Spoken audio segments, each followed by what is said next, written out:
Millennials with children are going to hate this because they're the most self-righteous people on the planet, but maybe you should be less concerned about me and more concerned about the fact that your kid cannot read. Well, millennials love them. Boomers are clamoring for more of them. And Gen Z wants to get as far away from them as possible. Having to teach and work with you guys as children has been the most traumatic experience of my life. The next generational cohort is upon us. Generation Alpha, the post-Instagram babies. Viral TikTok videos are asking millennial parents, why are your kids so awful? And are these kids already doomed? Your kids cannot read. They cannot write. They are ill-mannered, and they're monsters. LA Times Metro reporter Sonja Sharp joined us with more. Sonja, I could talk to you about parenting all day. You have experience. This one totally took me by surprise. Who are these kids? Well, I mean, that's a great question. It's a question that the internet has been very consumed with of late, right? So I am a millennial. I am the mother of 2 alphas, soon to be 3. This is the generation that comes after Gen Z. So my generation are those born between the early 80s and the late 90s. Gen Z is the late 90s through roughly 2010, and 2010 until the end of this year will be alphas. So the very youngest alphas are like this one in here, and the very oldest are about to enter high school. And the median age is around 6.5, you said. What characterizes this generation? Well, these are kids who, even more so than Gen Z, have always had mobile devices, right? So they've always had access to YouTube. They've always been on Instagram. Many of them have had Instagrams since they were born. And they are kids who also were very young during the pandemic. So much of their childhood, and in fact, their very earliest years in some cases, were shaped by the pandemic. Well, what I didn't know, until you're reporting, is that on TikTok and other social media, the kids and their parents are getting a bad rap. Yes, that was kind of what stunned me as well, because again, like, I have these kids, I think my kids are great, right? But they are really coming in for it. They're feral, they can't read, they're crazy, right? They're addicted to their iPad. So it starts with the very youngest, who are the sad beige babies, right? They only wear oatmeal colored clothes and play with wood toys. And then all of a sudden they wake up one day around 3 and they can't get their face out of their iPad with the plastic cover and the sticky fingers. And then suddenly again, they evolve into the new form that's the preteen form that we're seeing now, which I think is why they've come in for so much hate. The Sephora babies. The Sephora kids. So these are kids who are like running through the Sephora, tearing up the skincare, putting retinol on their 12-year-old faces. There were so many teens unsupervised. The drunk elephant section was foul. Where are your parents? And then the boys who are really into this kind of violent, scatological YouTube shorts that adults can't understand. What the heck is going on YouTube?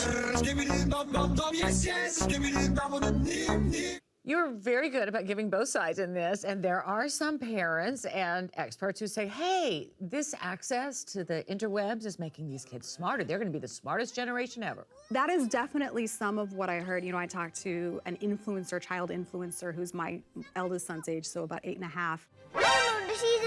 Time to be a superhero.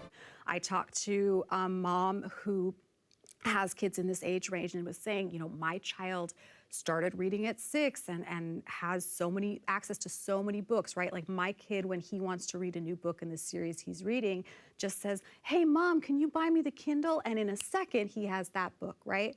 But in your piece, you also talked to educators, and you said the literacy data tells a different story about these kids. That is also true. I mean, again, this comes back to, I want to be clear, the very youngest of these kids, and about half these kids, we wouldn't expect to be reading, right? Because they're just too young, they haven't learned yet. But this older half of the cohort really was so strongly hit by the pandemic. They were out of school at exactly the moment when we expect kids to solidify those critical reading skills, right?